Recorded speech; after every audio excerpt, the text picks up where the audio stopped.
Selamat pagi anak-anak yang hebat. Selamat berjumpa kembali dengan Bu Tanti. Bu Tanti harap kalian dalam keadaan sehat sehingga bisa mengikuti pembelajaran hari ini. Hari ini kita akan belajar tema 2, persatuan dalam perbedaan. Subtema 2, bekerja sama mencapai tujuan pembelajaran kelima. Nanti ada 2 muatan pelajaran, yaitu IPS dan SPDP. Pada pembelajaran 1, 2 maupun 3, 4 kita sudah pernah belajar tentang IPS dan SPDP materi hari ini. Tapi kita ada tambahan beberapa informasi nanti ya anak-anak ya. Baik, kita awali pembelajaran hari ini dengan berdoa. Ambil sikap doa yang baik. Dalam nama Bapa dan Putra dan Roh Kudus. Amin. Semoga hati kudus Yesus dikasihi di mana-mana selama-lamanya. Bunda hati kudus, doakanlah kami. Allah Bapa kami, Tuhan Yesus menyiapkan diri dengan sungguh untuk menjalankan tugas perutusan dari-Mu. Dan para muridnya juga belajar sebelum mereka diutus ke seluruh dunia. Maka kami pun ingin belajar dengan baik untuk menyiapkan hari depan kami. Pertama-tama ya Bapa, kami bersyukur atas kesempatan belajar yang Kau berikan ini. Kami mohon, terangilah akal budi kami, supaya kami cepat memahami bahan yang kami pelajari. Berilah kami semangat belajar yang tinggi, supaya kami dapat belajar dengan rajin, tekun, dan teratur. Bantulah kami selama belajar ini, memusatkan perhatian hanya pada pelajaran, sehingga tidak mudah terseret oleh godaan-godaan yang dapat melemahkan semangat belajar kami. Bapa, dampingilah kami dalam belajar ini. Amin. Dalam nama Bapa dan Putra dan Roh Kudus. Amin. Selamat pagi anak-anak. Selamat berjumpa dalam pembelajaran daring hari ini. Terima kasih kalian masih setia mengikuti pembelajaran hari ini. Setelah kita disegarkan dengan rohani, dengan berdoa, supaya lebih siap lagi, supaya pikiran kita menjadi cerah kembali, kemudian hati kita juga senang, kita akan menyanyi lagu Bendera Merah Putih. Cocok sekali dengan bulannya ya anak-anak ya. Bulan ini, bulan Agustus, di mana kita akan merayakan hari ulang tahun kemerdekaan. Kita nyanyikan lagu Bendera Merah Putih.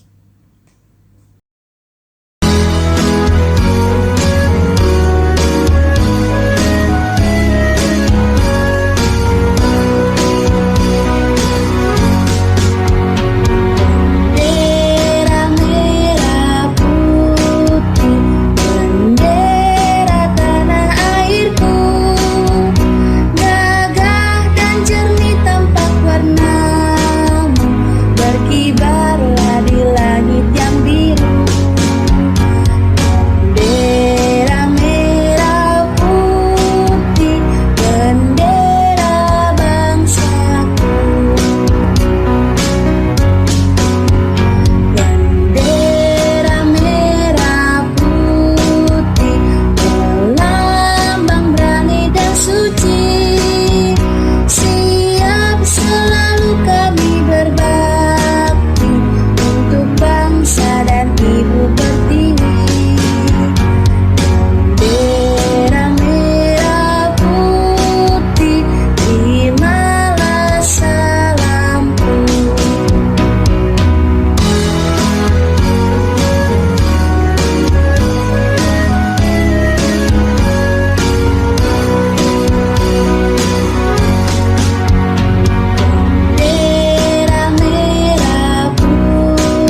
Iya, pintar sekali kalian anak-anak dalam menyanyikannya, penuh semangat ya anak-anak ya. Ya, karena saya yakin, Butanti yakin kalian sudah siap untuk pelajaran hari ini ya anak-anak ya. Baik, kita akan mulai pembelajaran yang kelima. Kita akan belajar dua muatan pelajaran. Yang pertama adalah ilmu pengetahuan sosial. Ini muatan pelajarannya. Ada dua kompetensi dasar. Yang pertama, memahami makna proklamasi kemerdekaan, upaya mempertahankan kemerdekaan, dan upaya mengembangkan kehidupan kebangsaan yang sejahtera. 2. Menyajikan laporan tentang makna proklamasi kemerdekaan, upaya mempertahankan kemerdekaan, dan upaya mengembangkan kehidupan kebangsaan yang sejahtera. Ini dua kompetensi dasar yang harus kalian miliki dalam pelajaran ilmu pengetahuan sosial. Selanjutnya, muatan pelajaran seni budaya dan prakarya. Ada dua kompetensi dasar. Yang pertama, memahami penampilan tari kreasi daerah. Yang kedua, menampilkan tari kreasi daerah. Ya, nanti mungkin suatu saat kalian akan diminta untuk menari, buat video lalu dikirim, ya. Apa tujuan pembelajaran kita hari ini? Yang pertama, setelah menggali informasi dari berbagai sumber, siswa mampu menyebutkan makna upaya mempertahankan kemerdekaan dalam kehidupan sehari-hari melalui peta pikiran. Setelah menggali informasi dari berbagai sumber, siswa mampu mempresentasikan contoh makna upaya mempertahankan kemerdekaan dalam kehidupan sehari-hari melalui peta pikiran. Yang ketiga, setelah mengamati gambar, membaca penjelasan, dan memperhatikan peragaan oleh guru, siswa mampu mengidentifikasi gerakan pada tari indang. 4. Setelah mengamati gambar, membaca penjelasan, dan memperhatikan peragaan oleh guru, siswa mampu mempraktikkan gerakan pada tari indang. Inilah tujuan pembelajaran kita hari ini. Kalian sudah mengetahui kompetensi dasarnya dan tujuannya. Mari kita memasuki pelajaran yang pertama. Muatan IPS. Kita akan berbicara tentang kerjasama dalam upaya mempertahankan kemerdekaan Indonesia. Mengapa kita harus bekerja sama dalam mempertahankan kemerdekaan? Karena untuk mendapatkan kemerdekaan, para pejuang bekerja keras melawan penjajah dengan bekerja sama. Ya, dengan adanya semangat persatuan yang terus mereka jaga. Para pemuda-pemuda zaman dahulu, mereka mengangkat senjata. Wilayahnya tidak mau dijajah lagi. Maka mereka punya semangat persatuan. Kemudian bangsa Indonesia kembali bersatu untuk mempertahankan kemerdekaan dari ancaman bangsa asing. Itu kerjasamanya. Mereka mengusir bangsa asing yang kembali ingin menguasai Indonesia. Kenapa anak-anak bangsa asing? Karena kita punya banyak sumber daya alam waktu itu anak-anak. Terutama rempah-rempahnya. Luar biasa, Indonesia punya banyak sekali itu anak-anak ya.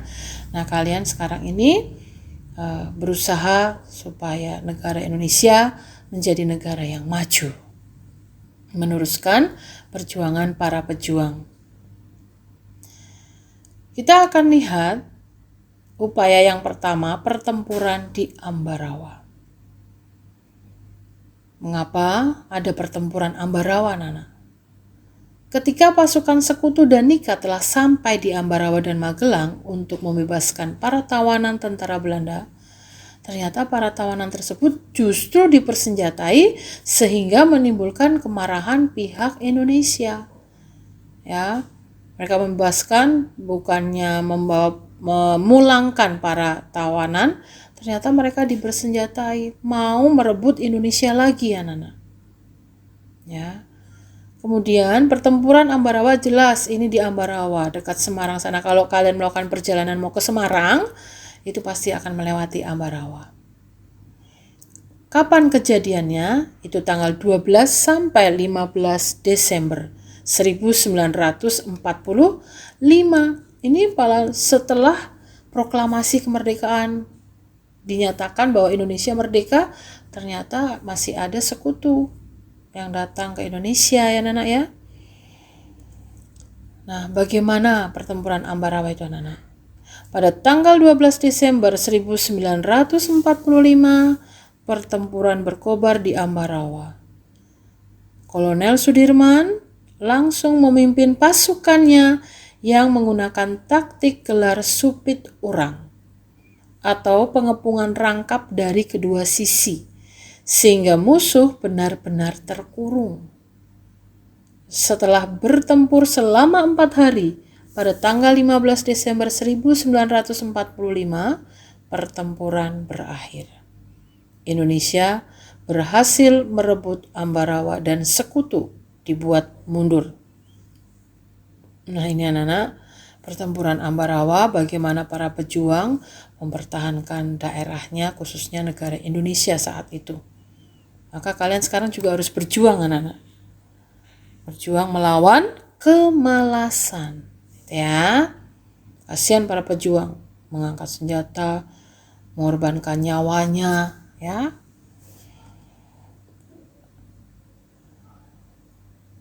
Apa pertempuran Ambarawa itu? Pertempuran pasukan sekutu dan nikah dengan Indonesia.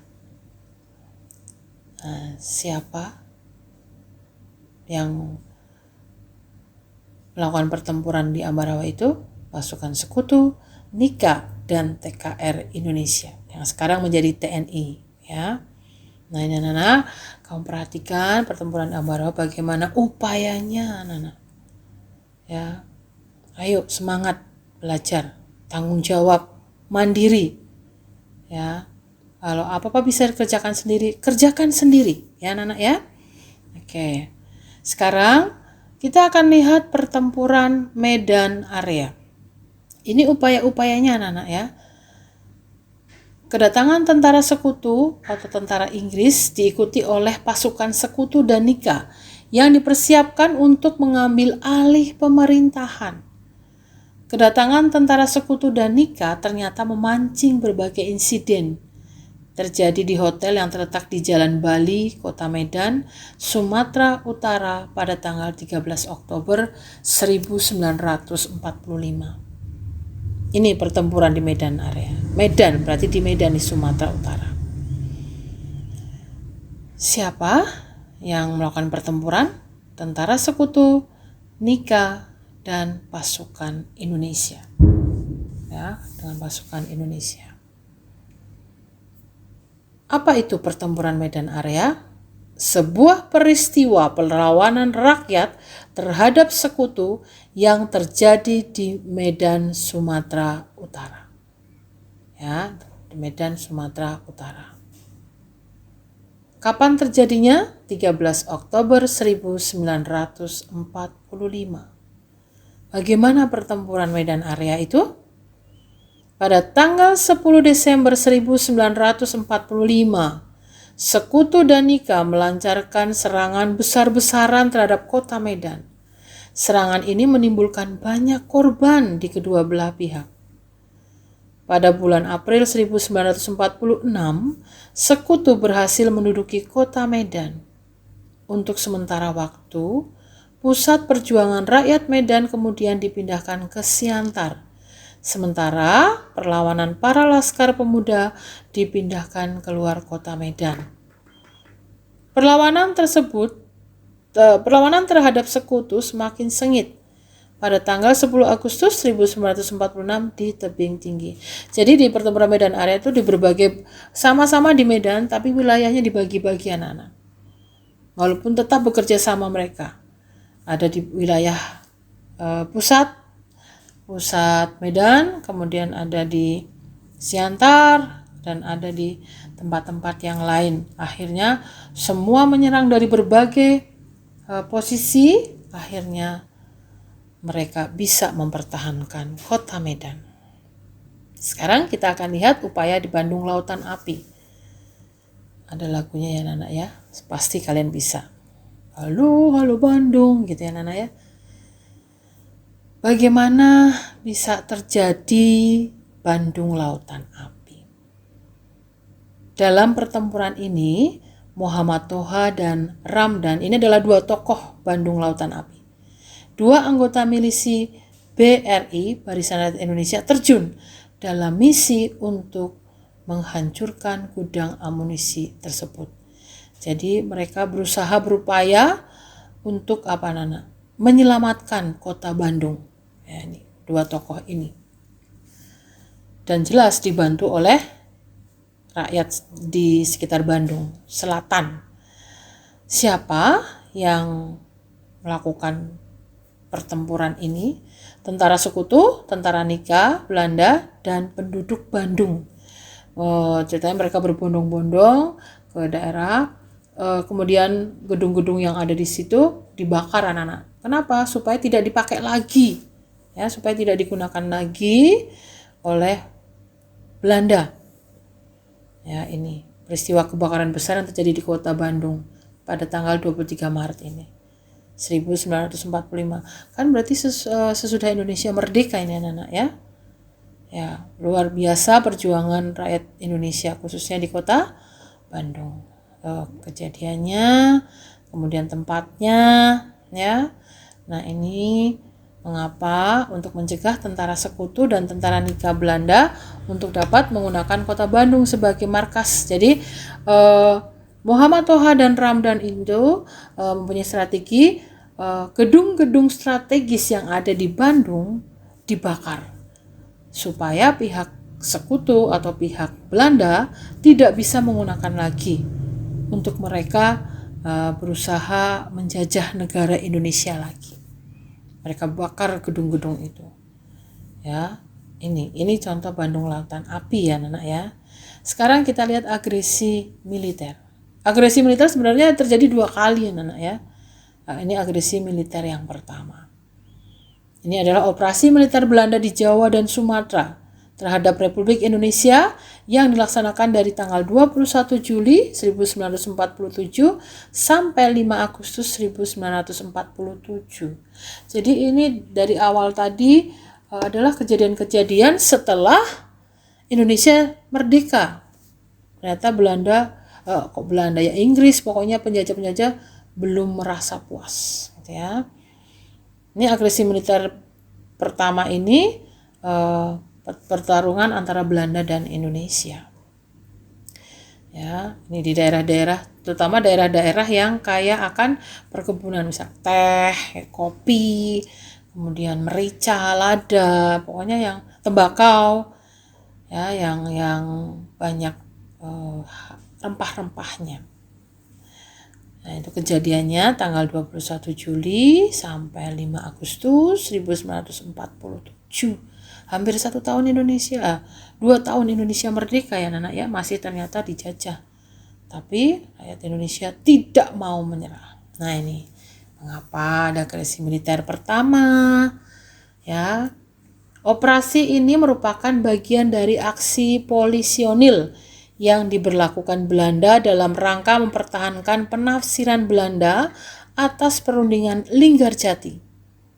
Dari sudut pandang Republik Indonesia, operasi ini dianggap merupakan pelanggaran dari hasil perundingan Linggarjati. Jadi, agresi militer pertama terjadi karena pihak Belanda melanggar hasil perundingan Linggarjati itu.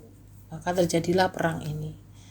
Agresi militer Belanda ini berhasil menerobos ke daerah-daerah yang dikuasai oleh Republik Indonesia, yaitu di mana? Di Sumatera, Jawa Barat, Jawa Tengah, dan Jawa Timur. Fokus serangannya ada di 3 tempat, Sumatera Timur, Jawa Tengah, dan Jawa Timur.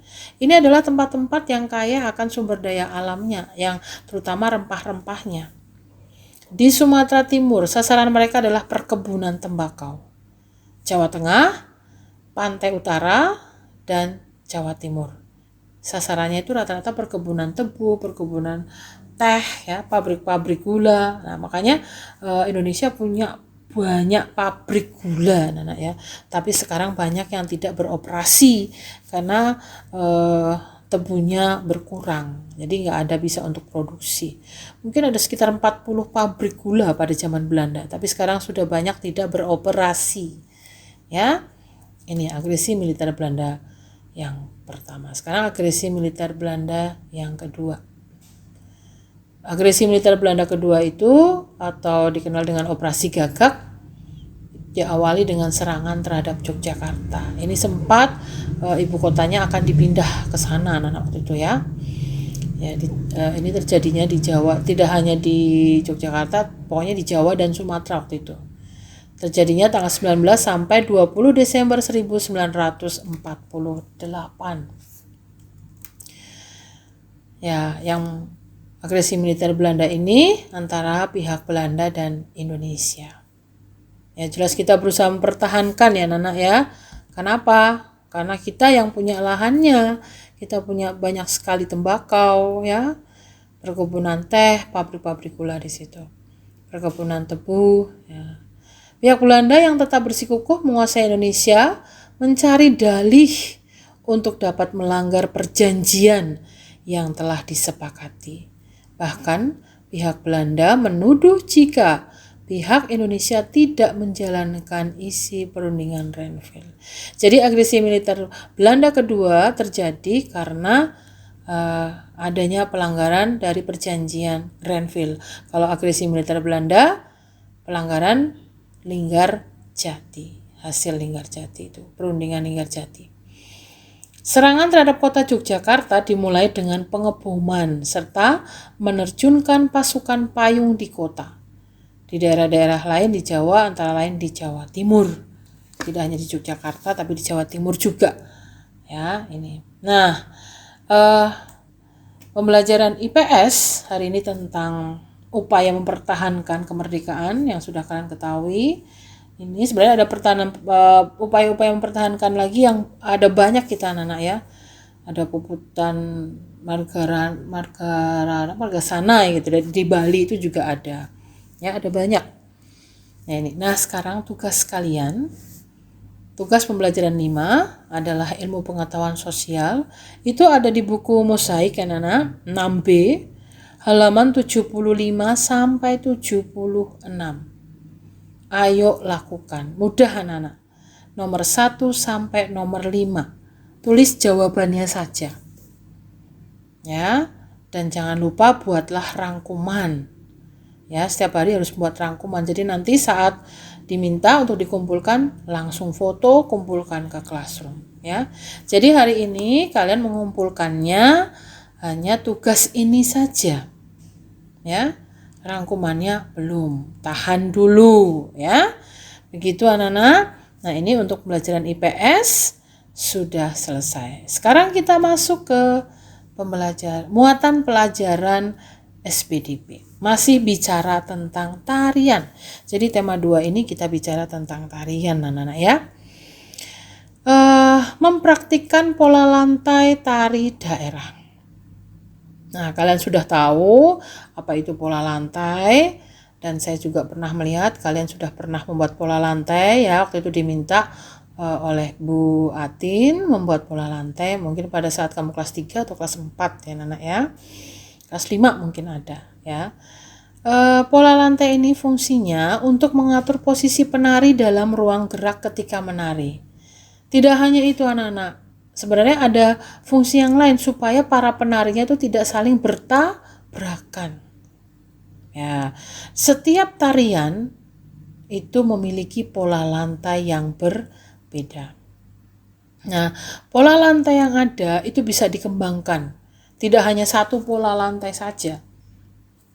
Kalian sudah mengetahui pola lantai itu ada melengkung, lurus, horizontal, vertikal gitu ya anak-anak ya, zigzag. Nah, itu bisa divariasikan. Ya, supaya dan pola lantai itu harus dibuat dulu supaya para penarinya itu tidak bersinggungan, tidak bertabrakan sehingga mengganggu gerakannya ya. Jangan sampai penari itu terganggu dengan gerakannya karena ruangan yang sempit ya anak-anak ya. Nah, Ini waktu itu pernah Bu Tanti jelaskan ya, bahwa ini adalah tari kipas Pakarena. Pola lantainya melingkar. Ya. Ada perempuan-perempuan menari buat lingkaran pada saat payung jangan kipasnya dinaikkan, diturunkan, mereka seperti ombak yang bergejolak. Seperti itu ya anak ya. Ini contoh. Nah, sekarang kita akan lihat tadi tari Pakarena, sekarang tari Indang. Ya, tari Indang. Ini gerakannya, itu ada gambar dan cara melakukannya, dan yang di sebelah kanan sendiri ini adalah pola lantainya. Pola lantainya lurus di sini ya. Tari Indang. Tangan kiri, jadi tangan kirimu mana gitu ya. Menumpu tangan kanan ya. Jangan sampai salah. Memang ini posisinya seperti ini. Kalau ini menurut hadapan dia ini tangan kanan, yang ini tangan kiri ya. Ini cara melakukannya. Menumpu tangan kanan sembari menggerakkan ujung jari agar berbunyi. Nah, gitu anak-anak. Tuk tuk. Nah, itu ketuk jadi pakai ini, iringannya pakai tangan. Nah, dititik-cetik. Kemudian tangan kanan diayunkan ke arah kiri, posisi tangan. Jadi bergantian anak-anak ya. Ini gerakan yang pertama. Gerakan yang kedua. Tuh lihat posisi kakinya, posisi badannya, tangan kanan ke depan, kemudian memukul lantai, dan tangan kiri ke belakang, kemudian memukul lantai. Dilakukan secara bergantian selama 3 kali. Jadi hitungannya 3 kali. Kemudian tangan kanan dan kiri ditarik ke arah badan membentuk sudut siku-siku. Nah ini cara melakukannya, ini pola lantainya. Lalu gerakan yang ketiga. Tangan kiri ke depan, kemudian memukul lantai, tangan kanan ke belakang, kemudian memukul lantai. Dilakukan secara bergantian selama 3 kali. Selanjutnya, tangan kiri dan tangan kanan membentuk sudut siku-siku. Jadi hampir sama, cuma posisinya berbeda. Ganti arah. Ya. Ini pola lantainya. Jadi sebenarnya ini dilakukan secara berkelompok. Secara berkelompok ini anak-anak ya. Selanjutnya. Nih. Gerakan yang ketiga ini di sini. Ya, 3 tadi ini diulang, ini yang gerakan yang keempat. Jadi gerakan keempat itu mengulang gerakan nomor 2, gerakan nomor 2 di sini. Nah, gerakan yang kelima mengulang gerakan nomor 3. Lalu yang keenam, posisi badan ke arah kanan. Kalau tadi ini agak membungkuk, kalau ini duduk bersila. Jadi tari Indang itu dilakukan dengan duduk bersila anak ya. Kedua tangan diletakkan di atas paha kanan. Tangan kanan di atas tangan kiri, kemudian pergelangan kedua tangan digerakkan, kaki digerakkan selama sebanyak 4 hitungan. Ya. Lalu ini gerakan yang ketujuh, jadi posisinya bergantian. Tadinya arah ke kanan, ini arah ke kiri. Gitu aja. Posisinya saja anak-anak ya, secara bergantian. Ini posisi gerakan ke-6 dan gerakan ke-7. Ya. Oke, sudah dipahami anak-anak? Ya. Selanjutnya gerakan ke-8 dan ke-9 itu hanya mengulang saja. Mengulang gerakan nomor 6 tadi dan gerakan nomor 7. Ini. Ya. Selanjutnya gerakan ke-10 dan ke-11. Posisi badan ke arah kanan, kedua tangan diletakkan di atas paha. Tangan kanan ini hampir sama seperti tadi anak-anak ya, cuma posisi jari-jari tangannya saja. Posisi badan ke arah kiri, kedua tangan di atas paha kiri ya, jadi bergantian. Nah, tadi kalian sudah mengetahui teori-teorinya. Sekarang kalian akan menyaksikan videonya. Contoh gerakan tari Indang yang dilakukan dengan musik. Ya, sekarang kalian lihat dulu. Nanti kalau sudah hafal, nanti akan ada tugas untuk mengumpulkan videonya ya, entah kapan. Ya, begitu anak-anak. Jadi pembelajaran hari ini IPS dan SBDP sudah selesai. Ya, pesan Bu Tanti, tetap kalian semangat dalam mengerjakan tugas-tugas. Inilah tantangan kalian ya dalam menghadapi pembelajaran daring ini. Ambil sisi baiknya. Ya, kalian harus belajar di rumah. Kalian lebih dekat dengan keluarga kalian, dengan papa, mama, kakak, adik, kakek, nenek, oma, opa, dan semua keluarga kamu yang ada di rumah ya. Jangan lakukan bepergian. Nah, sekarang kita saksikan dulu ya Nana ya videonya. Selamat menyaksikan.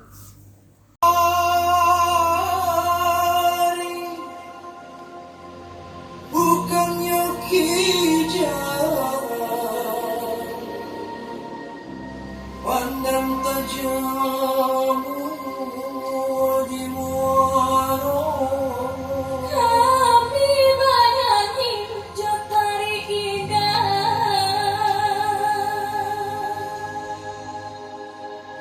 pau be hati urang nanti bola.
Bagaimana videonya?